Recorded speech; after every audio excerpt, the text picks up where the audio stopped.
CBS 4 News exclusive. A Florida Highway Patrol search warrant shows the suspected wrong-way driver who killed two Coral Springs women back in November had a blood alcohol level nearly twice the legal limit. CBS 4's Carrie Codd has the exclusive details. He's live at the Florida Highway Patrol station in Plantation. Carrie.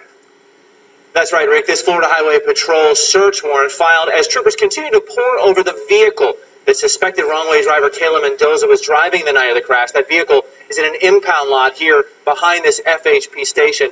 In this search warrant, we are learning that investigators say toxicology tests showed Mendoza's blood alcohol level was 0.15 after the crash. The legal limit in Florida, of course, is 0.08.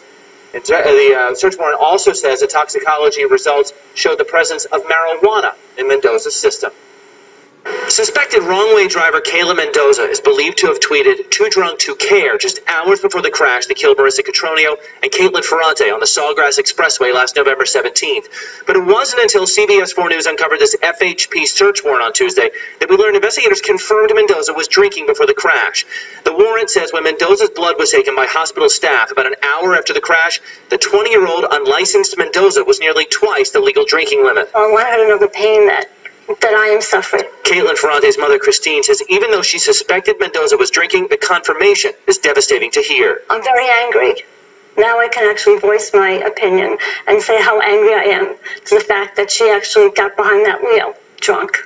On Twitter, Mendoza calls herself the Pothead Princess, and we've seen a video on social media of Mendoza called Wake and Bake. The search warrant also says when Mendoza's blood was tested by FHP a few hours later, they found marijuana in her system.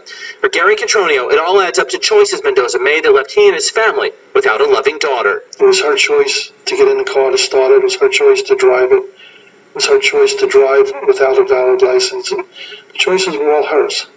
You know, they were the wrong choices. CBS 4 News first reported that an earlier search warrant said witnesses told FHP Mendoza drank with co-workers at the Tijuana taxi company in Coral Springs before the crash. The victims' families sued the restaurant, Mendoza, and her boyfriend Javier Reyes, who owns the car Mendoza was driving. These families say this blood alcohol report is one more key piece of evidence as they seek to hold everyone accountable who played a role in this tragedy. I want everybody who is involved in allowing her to drink when she's not supposed to be drinking to pay.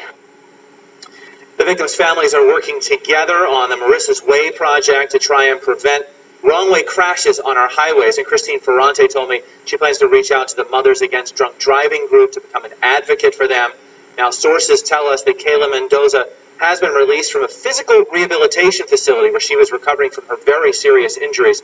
No charges have been filed against her at this point. Live in Plantation, Carrie Codd, CBS 4 News Tonight.